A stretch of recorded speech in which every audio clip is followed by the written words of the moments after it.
ఇప్పుడు కూటమి ప్రభుత్వం ఏం చేస్తుందంటే విద్య వద్దు, వైద్యం వద్దు, నకిలీ మద్యమే ముద్దు, వీధి వీధి ఏరులై పారించాలా, అవసరమైతే డోర్ డెలివరీ కూడా చేయాలా. మిగతావన్నీ అక్కర్లేదు. ఎందుకంటే నాడు నేడు లేదు.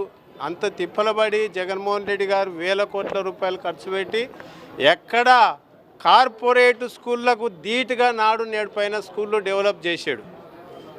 ఆ రోజుల్లో అదొకటే కాదు, ఫీజు రియంబర్స్మెంట్.